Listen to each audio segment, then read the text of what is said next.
Our hearts beat to the city streets. We began to feel the fire. We rise like tall buildings as the chemicals, they take us higher. The night's young and it's just begun as she puts her hand in mine. সুপ্রভাত বন্ধুরা, কেমন আছো তোমরা সবাই? আশা করছি সবাই খুব ভালো আছো, সুস্থ আছো, আর আমরাও বেশ ভালো আছি। আর আজকে আমার আরও একটি নতুন ব্লগে তোমাদের সকলকে ওয়েলকাম আর অনেক ভালোবাসা। আজকের দিনটা হচ্ছে সোমবার, আর এখন ঘড়ির কাঁটায় বাজে ওই 5:30 মতন। আর দেখো আকাশটাও কিন্তু বেশ পরিষ্কার আছে। তবে চলো এখন থেকেই তোমাদেরকে সাথে নিয়ে, সঙ্গে নিয়ে আমি আমার ব্লগটা সুন্দরভাবে শুরু করছি। আশা করছি অন্যান্য দিনের মতন আজকের ভিডিওটাও তোমাদের একটু হলেও ভালো লাগবে। প্রত্যেকটা দিনের মতন ঠাকুরকে প্রণাম করেই দিনটা কিন্তু শুরু করেছি। আর তারপরে বাইরে বেরিয়ে এত সুন্দর ঝলমলে পরিষ্কার আকাশ দেখলাম, তা দেখে তো মনটা ভীষণভাবে ভরে গেল, আর কাজেও কিন্তু প্রচুর এনার্জি চলে এসছে। আর তারপরেই দেখো আগে বাইরে দৌড়ে জল দিয়ে নিলাম, আর তারপরে বাসি নাইটিটাও চেঞ্জ করে নিয়েছি। আর কোনো দিকে না তাকিয়েই সোজা চলে এসেছি কিন্তু রান্নাঘরে। আর রান্নাঘরে প্রথমে আগে গ্যাস ওভেনটা আর গ্যাসের টেবিলটাও মুছে নিলাম, তারপরে রান্নাবান্না শুরু করব। আর আজ থেকে আমার একটা নতুন যুদ্ধ শুরু, কারণ আজ থেকে না ছেলের পরীক্ষা শুরু। আর এই পরীক্ষার দিনগুলোতে আমি কিন্তু ছেলেকে দিতে যাই, আর একেবারে বসে থেকে, যেহেতু পরীক্ষা বেশিক্ষণের হয় না, তাই একেবারে বসে থেকে বাড়ি নিয়ে ফিরে আসি। কারণ স্কুলের দিনগুলোতে তোমার দাদাভাই যায়, দিয়ে আসে আবার নিয়ে আসে, আমাকে আর যেতে হয় না। তো কিন্তু পরীক্ষার দিনগুলোতে আমিই যাই। পরীক্ষা যেহেতু 9টা থেকে আরম্ভ হবে, তাই ভাবলাম 8:30 নাগাদ বেরোলেই সময় মতন পৌঁছে যেতে পারবো। তাই তার আগে যদি রান্নাবান্নাগুলো সেরে রেখে যাই তাহলে আমার অনেকটাই সুবিধা হবে। তোমার দাদাভাই যেহেতু ডিউটিতে যাবে, খাবার দাবারগুলো নিয়ে যেতে পারবে। তাতে করে কি হবে, ওই বাইরের খাবারও তাকে কিনে খেতে হবে না। কি বলতো, বাইরের খাবার তো সেরকম টাটকা হয় না। ঘরে দেখবে আলু ভাতে ভাতও যদি দিই, ঘরের খাবারটা টাটকা থাকে। আর বাইরে একগাদা পয়সাও যায়, আর খাবারও কিন্তু সেরকম ভালো পাওয়া যায় না। তাই যতটা পারি চেষ্টা করি ঘর থেকেই খাবার দেওয়ার জন্য। কোনো সময় অনেকটাই অসুবিধায় পড়লে তখন তো বাইরে থেকে কিনে খেতেই হয়। আর রাত্রিবেলায় আমি সেদিকে উচ্ছে আলু যেহেতু ভাজা করব, রাত্রেই সেগুলো কেটে কুটে রেখেছিলাম। আর মাছের ঝোলের জন্য পটল আলু সেগুলো কিন্তু সবই রাত্রে আমি কেটে রেখেছিলাম। যেহেতু সকালে একটু তাড়াহুড়োর মধ্যে থাকবো, সকালে উঠে কেটে কুটে রান্না করতে গেলে অনেকটা সময় লেগে যাবে, তাই সমস্তটাই কিন্তু রাত্রে আমি গুছিয়ে রেখেছিলাম। তাই ঘুম থেকে উঠেই বাসি নাইটিটা চেঞ্জ করেই সঙ্গে সঙ্গে রান্নাগুলোও কিন্তু আমি টপ টপ করে বসিয়ে নিতে পেরেছি। আর এদিকে দেখো তোমাদের সাথে গল্প করতে করতে কিন্তু আমার অনেকটাই কাজ এগিয়ে গেছে। ওদিকে উচ্ছে আলু ভাজাটাও হয়ে গেছে, আর তার সাথে কিন্তু ওদিকে ভাতটাও বসিয়ে দিয়েছি। আর এদিকে মাছগুলোও কিন্তু ভাজা আমার তোলা হয়ে গেছে, মাছের ঝোলটাও এদিকে বসিয়ে দিচ্ছি। আর প্রতিদিনকার মতন আজও বলছি, আমার যেসব বন্ধুরা আজকের ভিডিওটা দেখছো, তোমাদের ভিডিওটা দেখে যদি কিছু ভালো লেগে থাকে তাহলে প্লিজ একটা লাইক কমেন্ট শেয়ার করে দিও। আর আমার চ্যানেলে যদি নতুন বন্ধু হয়ে থাকো তাহলে আমার চ্যানেলটিকে সাবস্ক্রাইব করে আমার পাশে থাকার, সঙ্গে থাকার অনুরোধ রইল। তো ওদিকে ভাতটা দেখো 1 ফুট হয়ে গেছে, ভাতটা নেড়ে চেড়ে গ্যাসটা বন্ধ করে দিলাম। ওদিকে মাছের ঝোলটাও কিন্তু কষিয়ে নিয়ে বসিয়ে দিয়ে এসেছি। আর তারপর ভাবলাম বাসি ঘরদোরটাও ঝাড় দিয়ে নিই, তারপর বাকি কাজগুলো স্কুল থেকে এসেই করব। বাসি ঘরটা ঝাড় না দিয়ে তো বেরোতে পারি না, তাই ভাবলাম ওদিকে রান্নাটা বসিয়ে এদিকে এক এক করে কাজগুলো সারতে থাকি। আর কি বলতো, যতটা কাজ আমি এগিয়ে যেতে পারবো আমারই কিন্তু সুবিধা হবে, আর কাজের চাপটাও কিন্তু অনেকটাই কম থাকবে। আর সব থেকে বড় কাজ যেটা মনে হয় রান্না বান্না আমার কাছে, তো সেইটাই যেহেতু আমার হয়ে যাচ্ছে, তাই কিন্তু অনেকটা নিশ্চিন্ত থাকতে পারবো। আর এই সব কাজের মধ্যে ফাঁকে ফাঁকে আমি কিন্তু ছেলেকেও ঘুম থেকে তুলে দিয়েছি, আর হাত পা মুখও ধুয়ে দিয়েছি। তো তো এখন বসে ও টিভি দেখছে, আর এদিকে আমি এক এক করে কাজগুলো সেরে নিচ্ছি।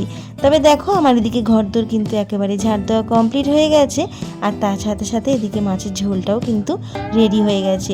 তো ঝোলটা টকবক করে ফুটে গেছে, মাছগুলো দিয়ে দিলাম, একটু সামান্য ফুটে গেলেই কিন্তু নামিয়ে নেব।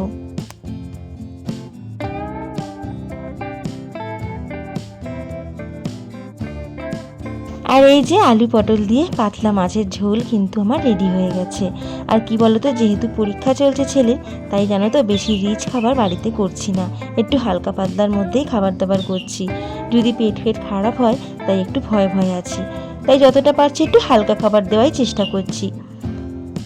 তো ওইদিকে মাছের তরকারিটা ঢেলে নিলাম, আর এদিকে দেখছি ভাতটাও ফুটে গেছে, ভাতটা হয়েও গেছে, ভাতটা নামিয়ে নেব। অন্যান্য দিনগুলোতে রান্না বসানোর আগে যেমন ব্রাশ করে এসে ফ্রেশ হয়ে তারপরে রান্না বান্না বসাই, তবে আজকে কিন্তু নিয়মটা একটু চেঞ্জ করেছি। কি বলো তো, সকালে যেহেতু রান্নার তাড়া ছিল, সময়টা অনেকটাই কম হাতে ছিল, তাই ভাবলাম মুখটা একটু প্লেন জলে ধুয়ে নিয়ে রান্নাটা বসিয়ে নিই, তারপরে রান্নাবান্না শেষ করে একেবারে ব্রাশ করব। তো দেখো এদিকে ভাতের ফ্যানটাও ঝেড়ে নিলাম, তারপরে এদিকে ব্রাশ করে নিচ্ছি। এবার হাত পাটা ধুয়ে জামা কাপড় পরে ছেলেকে নিয়ে চলে যাব পরীক্ষা দিতে।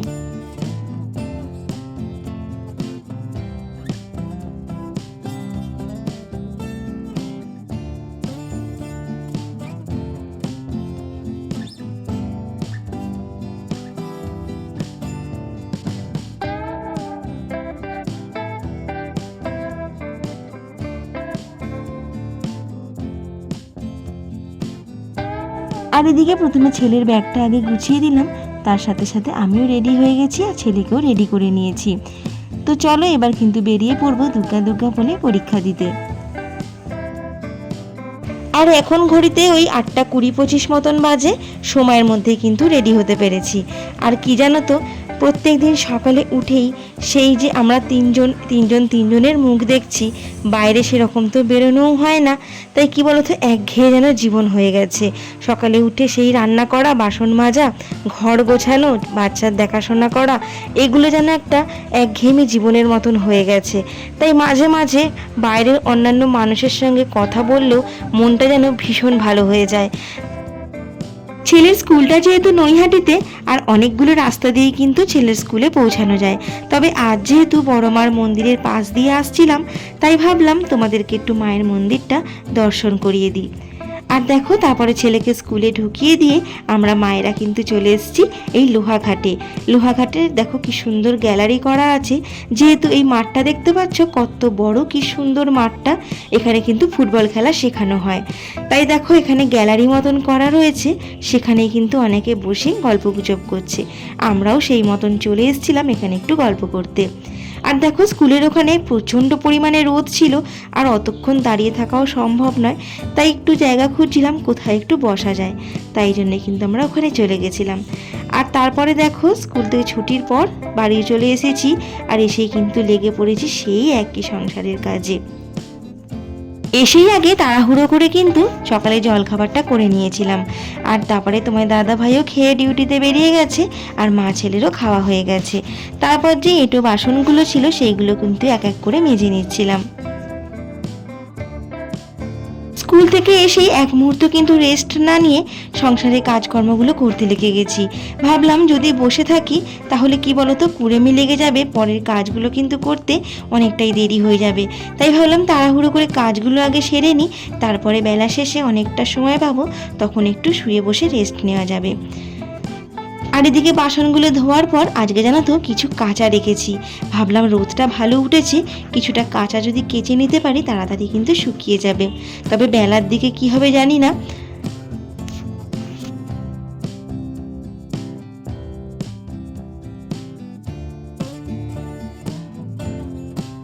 আর এই জামা কাপড়গুলো কাচাকুচি সেরে নিয়ে ঘরটা মুছতে হবে, ঘর তো মোছা হয়নি, সেটা মুছে রান্নাঘরটা পরিষ্কার করে তারপর চলে যাব স্নানে।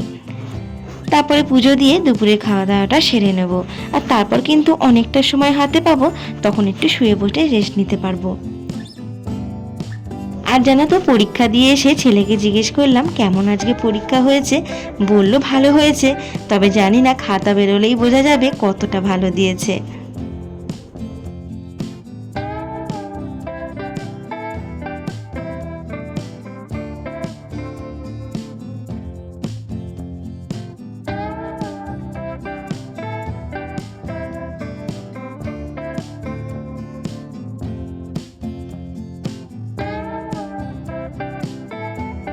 তো এদিকে কাচাকুচি কমপ্লিট হয়ে গেছে, এবার এক এক করে কিন্তু ধুয়ে নিচ্ছি। আর জানো তো, ভাবলাম সকালবেলা যদি কেচে নেওয়া যেত তাহলে কি বলতো, রোদটা অনেকটা পেতো, তাহলে কিন্তু একদম নিশ্চিন্তে থাকতে পারতাম, পুরোপুরি শুকিয়ে যেত। তবে যেহেতু এখন অনেকটাই বেলা হয়ে গেছে, রোদটা অতটা হয়তো পাবে না, তবে বৃষ্টি যদি না হয় তাতে কিন্তু বিকেলের মধ্যে শুকিয়ে যাওয়ার কথা। তবে যাই হোক, জল ঝরে গিয়ে আধ শুকনো হয়ে গেলেও ঘরে বারান্দায় মেলে দিলে বাকিটা শুকিয়ে যাবে।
তো চলো, জামা কাপড়গুলো একদম টান টান করে মেলে দিলাম, আর এদিকে তারপর চলে এসেছি ঘরটা মুছে নিতে।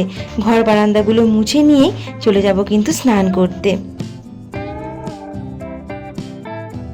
আর কি বলতো, আজকে সকাল থেকেই মনটা ভীষণ ভালো আছে।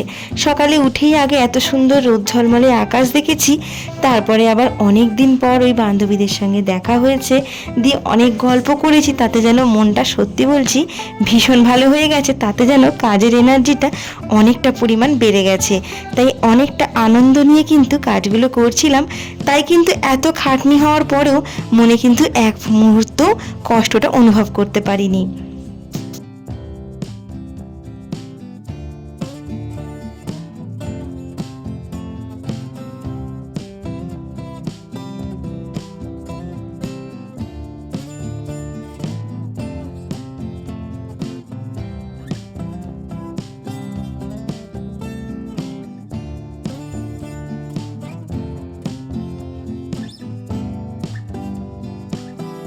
আর এই তো দেখো, আমার কিন্তু ঘর বারান্দাও মোছা হয়ে গেছে, এবার যাব স্নান করতে। আর স্নান সেরে এদিকে কিন্তু আমি পুজো দিতেও বসে গেছি। আর আজকে দেখো, ঠাকুরকে কিন্তু আমি মন ভরে ফুল দিয়ে পুজো দিয়েছি, কারণ আজকে না গাছে প্রচুর টগর ফুল ফুটেছিল। তো দেখো, ঘরের ঠাকুরকে সেবা দিয়ে চলে এসেছি কিন্তু বাইরে তুলসী গাছটায় একটু জল বাতাসা দিয়ে নিতে। তারপর দুপুরবেলা খাওয়া দাওয়া সেরে বাইরে বেরিয়ে দেখি আকাশটা না বেশ মেঘ মেঘ হয়ে আসছে। আসলে বর্ষাকালের আকাশ তো, তাকে কিন্তু এক মুহূর্ত ভরসা করা যায় না। এই হয়তো রোদ দেখবো, তারপরেই দেখবো মেঘ হয়ে আছে।